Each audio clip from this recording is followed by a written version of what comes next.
Welcome to the VC3 News Update. I am Shanette Hackshaw with the top local news stories. Another popular tourism and local hotspot in this country has received a much-needed facelift. On Monday morning, the Ministry of Tourism opened the Villa Beach multipurpose facility, which not only changes the landscape of the area, but provides an avenue to make the beach experience much more enjoyable.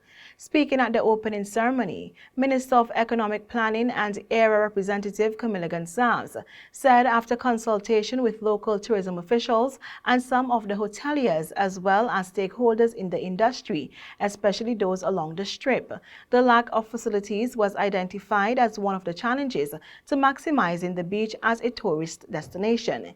He said the beach is very popular during the cruise season, but unfortunately, there were no facilities for the comfort of the users.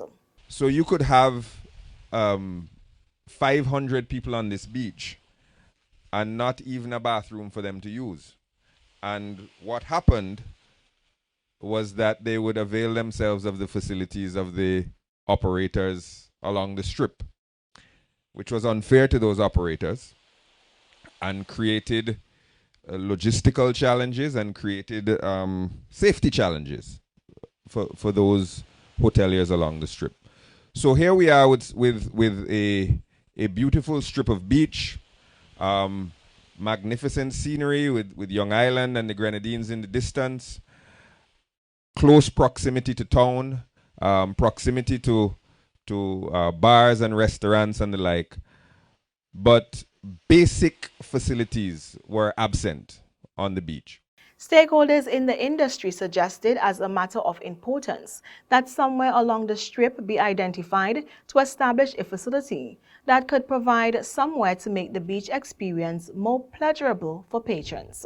That could provide washrooms, that could provide somewhere to wash off sand, that could have a space for vendors to operate, and also that could provide those sort of Instagrammable moments where someone can stand on a deck, stand on a balcony and take a photograph with this beautiful vista behind them. And we decided that we should construct a facility on Villa Beach to take advantage of the scenery and to provide proper facilities for the volumes of people who can be found on this beach. Not just tourists, but it's most acute during the cruise season. Tourism Minister Carlos James said contractor Brown's Design and Construction Services did a wonderful job given the limited space in which it had to work. There were some environmental concerns with some trees that were here, which we had to incorporate within the design. We had to allow and facilitate the traditional access to the beach, some drainage, and some other aspects of the design, which naturally would prove too difficult. But between Mr. Brung and the team at the Ministry of Transport and Works, they were able to do what I think was a remarkable job in completing this facility within the period of time. Pointing to the development taking place in the industry and especially on the south coast of the island, which he claims traditionally is the tourism belt. He said it was important to continue to enhance the facilities on some of the beaches across the south coast. And starting from Brighton, you've seen the magnificent work that went into Brighton Salt Pond. The Indian Bay Beach as well, we've put in some facilities there. And of course now we're here at Villa.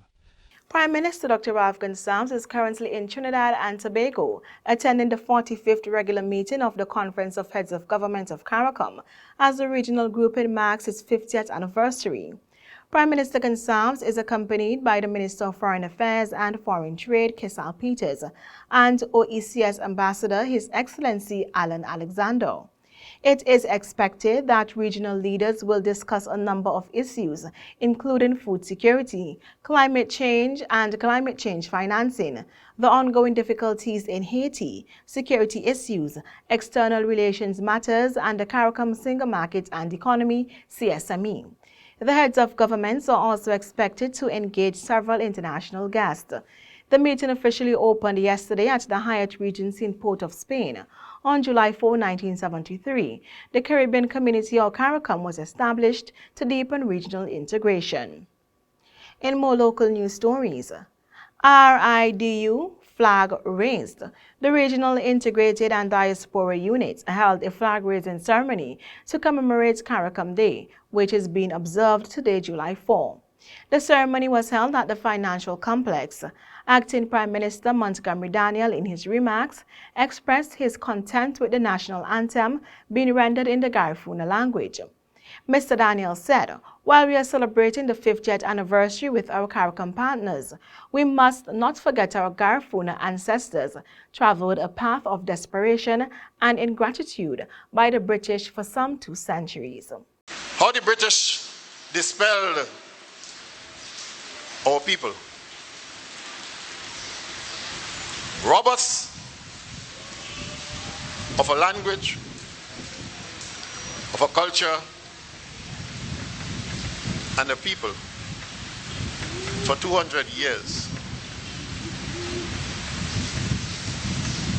But we, within the last couple of years, have been able to delve into our historical path and have begun the process of restoring even our language. And finally, in our Carnival Roundup, the Carnival Development Corporation officially kicked off VC Mass on Friday, June 30, where a number of competitions were held. Maya Williams has the Carnival Roundup.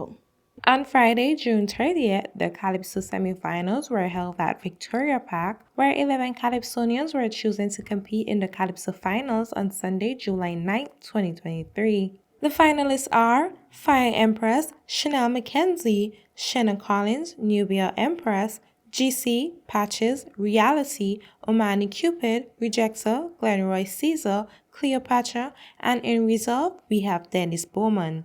Blondie Bird and Friends, who dominated this year's Kiddies Carnival, won the title of Junior Band of the Year on Saturday, July 1st in Victoria Park, along with the titles of Junior Queen and King of Bands. The Vilnet Junior Panorama was held at Victoria Park on Sunday, July 2nd, where several steel bands competed for the title of Junior Panorama 2023, showcasing their talents and bringing energetic performances. The defending champion Starlift Steel Orchestra won the competition by 245 points. I am Maya Williams reporting for VC3. Those are our local news stories. Continue watching on Channel 114 for regional and international news, to be followed by the VC3 Sports Update.